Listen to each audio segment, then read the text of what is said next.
viewers, today we have a special guest of great significance, Professor Robert Pape. He is an authoritative scholar in the fields of political science and international relations at the University of Chicago. For decades, he has been deeply engaged in research on the causes of war and strategic deterrence, and his studies often provide important references for global policymaking. Now, let's listen to his in-depth sharing together.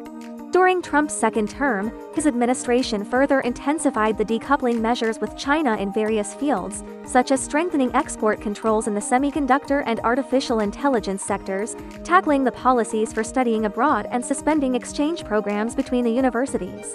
However, at the same time, they also emphasized that they were not seeking to decouple from China and still wanted to business with China. So how do you explain the true extensions of the Trump administration? The most important thing to explain is that as important as the Trump administration's policies toward China are to China, China is only a small part of the focus of the second Trump administration. This is very different than even the first Trump administration. And that's why China is feeling like it can't understand the policies with international students in the United States, the decoupling and not decoupling argument, and it's because this is not the centerpiece of focus of even what China means to the second Trump administration. The second Trump administration is very different than the first because the second Trump administration is deliberately dismantling the international liberal order. At the same time, it's seeking to dismantle centers of liberal politics inside of the United States. This is the key focus of the second Trump administration and combines all the aspects of his over 150 executive orders and what is unifying all of the different policies domestically and internationally.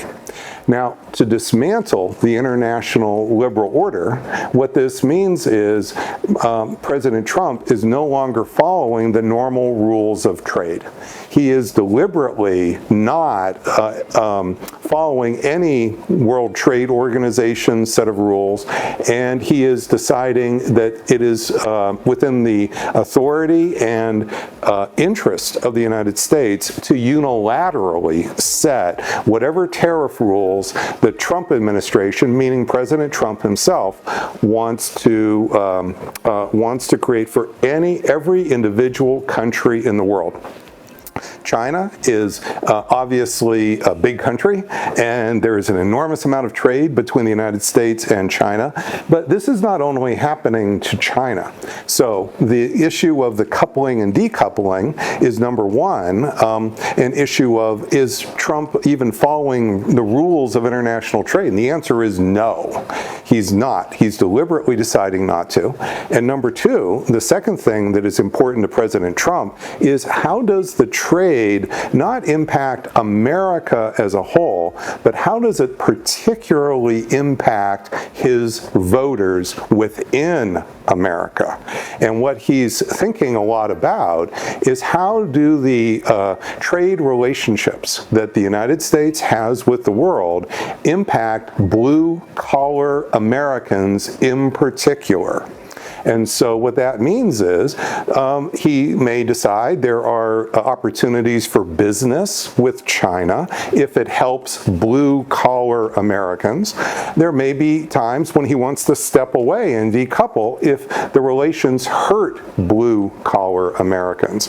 But it's not clear that he has a detailed understanding of this, so he's probably trying to find his way on this particular issue. And so that's why you're seeing him apparently flip-flopping on coupling and decoupling, because at the end of the day, he's not following some older set of policies. He's not locked into a debate that's been happening for 10 years with the US and Asia experts. He doesn't care, because his focus is not on the experts, it's on blue-collar America. Now, there's a second aspect to your question, which has to do with international students and Chinese international students inside of America. This is not very much related to the trade policies between the two countries. This is very much part of President Trump's aggressive intent to dismantle liberal centers inside of the United States. One of the biggest centers of liberalism inside of the United States are universities, especially elite universities. And those universities, over the last several decades, have brought in large numbers of international students for financial reasons. They pay higher tuition than the American students do, and they are part of the business model now of many American universities. This is true of the business model of Harvard. It's even true of the business model of my university, the University of Chicago. What the Trump administration is doing is, in their effort to dismantle liberal centers of power, they want to defund those liberal centers of power. They want to take away the money from the elite universities. The way to do that is to take away international students.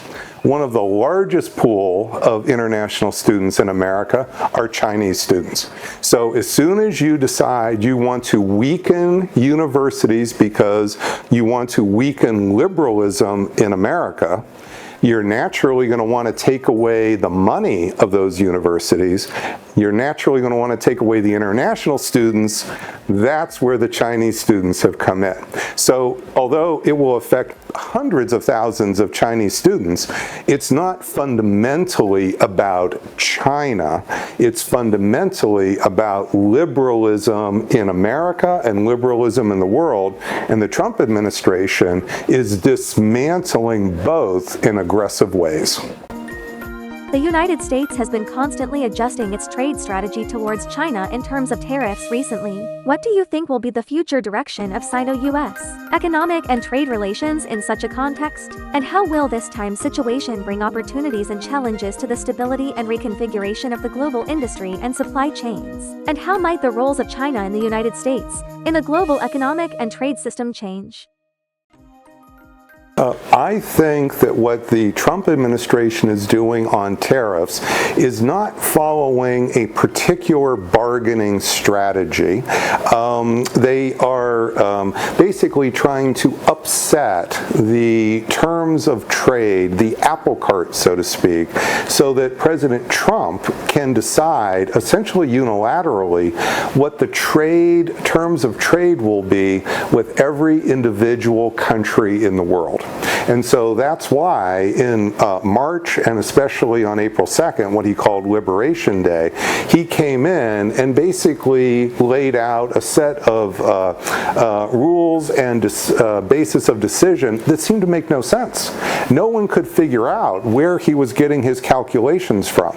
Well, the reason is because these were not meant to be rules that he was going to stick with. The point of what President Trump is doing on international trade is to show America is not going to be limited by the rules of the international trading order, which he believes in general have been working against his blue-collar MAGA political base. And so what he's doing is he's sending the signal in a dramatic way. The old rules are not going to apply to President Trump as he defends MAGA's interests. Now, what that also means is that he will be changing those terms of trade, probably, on a monthly basis. So it's already, he's had multiple terms of trade with China just since March. So he had one set of decisions in the middle of March, a second one on April 2nd, then another just in the last couple of weeks. And I would not be surprised to see that this instability continues, because what he is searching for are are a set of relationships with China that will somehow help his blue-collar base. And that, he probably doesn't clearly know what he wants there. He's probably trying to feel his way, and as he feels his way, the rest of the world and China is paying the price of instability. So, if China wanted to adopt a policy, what should they do? Well, the first thing is the current approach that China has adopted, which is to be tough but not keep trying to one-up President Trump, was extremely smart. Because President Trump is behaving like a bully, he wants to set the terms of trade, and so China stood up for itself, and then Trump tried to one-up China, and then China stopped the game. It said, no, we've already reached a point of over 100% tariffs. It doesn't really matter if it's 145 or 125. This is just bad for both sides. That was an extremely smart move by China to basically stop the game here of bullying. And that produced results because, after all, President Trump then has changed some of those terms of trade just in the last 10 days. So that's been very good. But if China wants to go further and actually have future stability in the relationship, it needs to stop thinking about this in terms of the old 10-year debates or the nature of bargaining in trade relationships. I believe for the second Trump administration, this is about economically advantaging the blue-collar workers in America.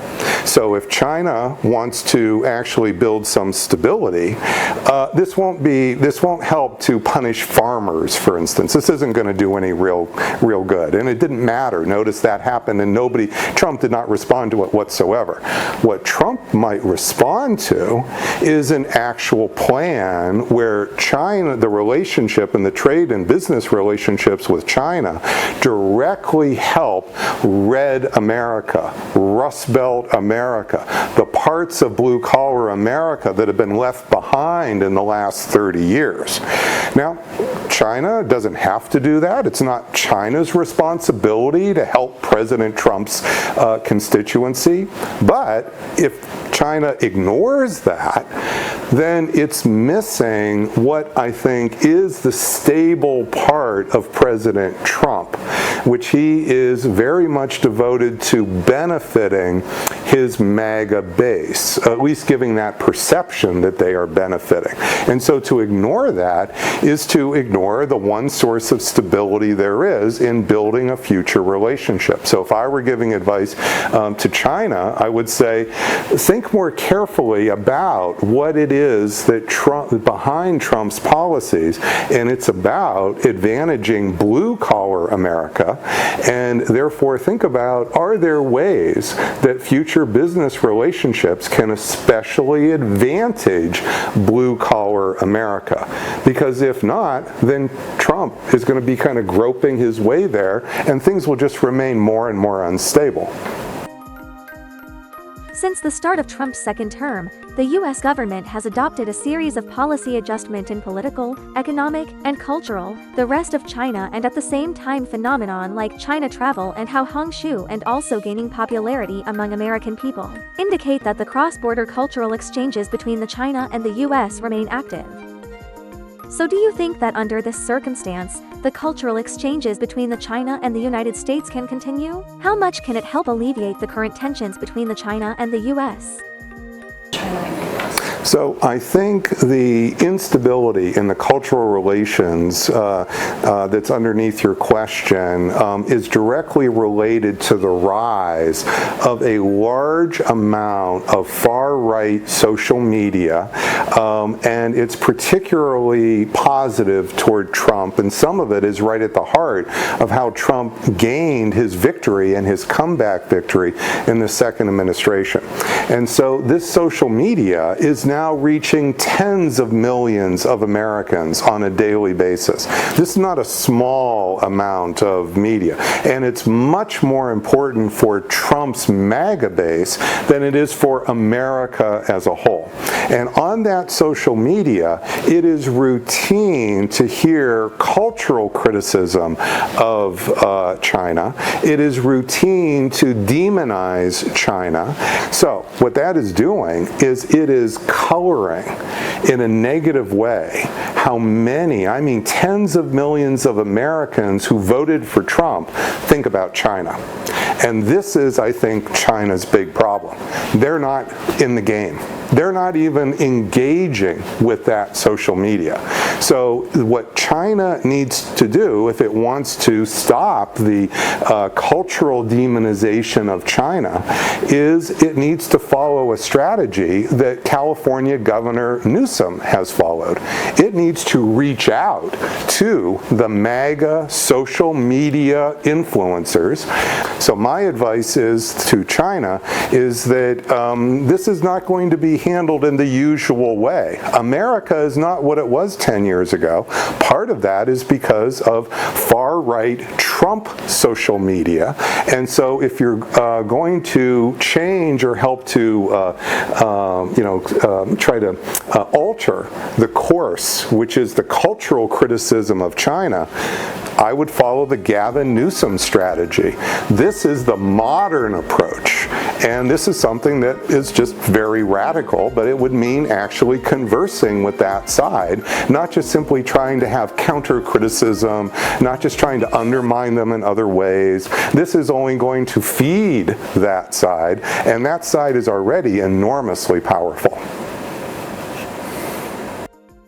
In the long term, how do you think the relationship between China and the United States will evolve over the next 5 to 10 years? And how should cross-border exchanges better play their role in promoting the return of Sino-US relations? I think that this question about the future of American and Chinese relations is one of the most open-ended questions we have right now. There are many reasons to doubt whether these relations will continue in even a moderately positive way. There's reasons to be quite concerned about the future trajectory of these relationships. However, there are also some possible opportunities because, as I said, what President Trump is being driven by is an ideology. It's an ideology which is an anti-liberal ideology, and it's an ideology which is trying to benefit a particular subsection of America, blue-collar America in particular. So there may well be new opportunities for positive exchange as go forward. However, there could also be risks of enormous negative reactions by President Trump to even what are viewed as modestly aggressive moves by China. If they were to just even become a little bit more difficult than they are today, President Trump may feel trapped and may feel that he has to become very aggressive in this situation. I think that it would make a tremendous amount of sense to build on some of the small openings we're seeing from President Trump here in these Sino-Soviet relationships. Just in the last week or so, he's talked about the possibility of the peaceful evolution and unification between China and Taiwan, the mainland and Taiwan.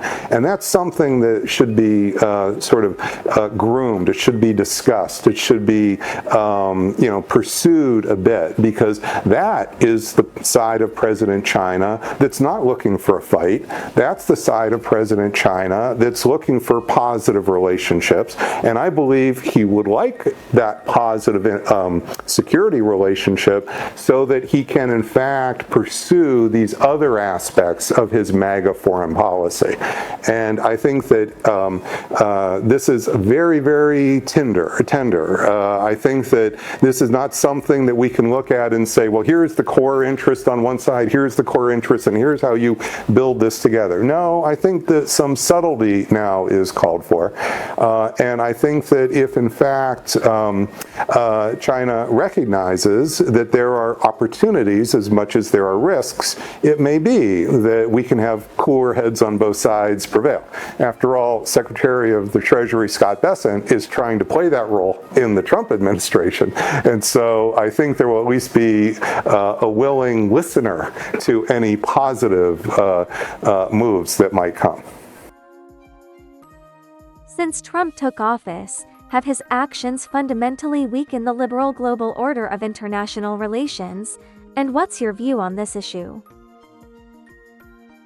Yes, there is no doubt that since the second Trump administration has come into office, literally from day one, the second Trump administration has been dismantling the international liberal order piece by piece. The heart of the liberal international order was founded right after World War II, where the goal of Americans and other leaders in Europe was to create a set of institutions that would prevent World War III. That was the goal of the liberal international order, because those people believed from their studies of the 20s, 30s, and 40s, which they lived through, that what they called the Civil War in Asia, which was the war between China and Japan, or the Civil War in Europe, which was the war between Germany and Russia. They called these the two civil wars. These were the problems that led to the World War in World War II, and that were not really solved after World War I. Dean Acheson wrote about this in his memoirs, Present at the Creation. So his whole goal was to prevent a third world war by establishing liberal rules. And what was rule number one? No conquest. You can have feisty disagreements, but do not take your army and cross a border and conquer another state. That was rule number one. Rule number two was trade rather than annex resources. There should be a trading order so that resources can cross state boundaries without the use of force. These were the two main rules in what we call the liberal international order. Well, what President Trump has done since he has come back into office is he has challenged and tried to change both of those two rules. The very first thing that he did was he came in, and even before he took office, he started talking about annexing Greenland, annexing Canada. This happened back in December. This means not trade with Canada and Greenland for their resources, that, as he has said multiple times, America gets them one way or another. This is not a trading relationship. This is an annexing relationship.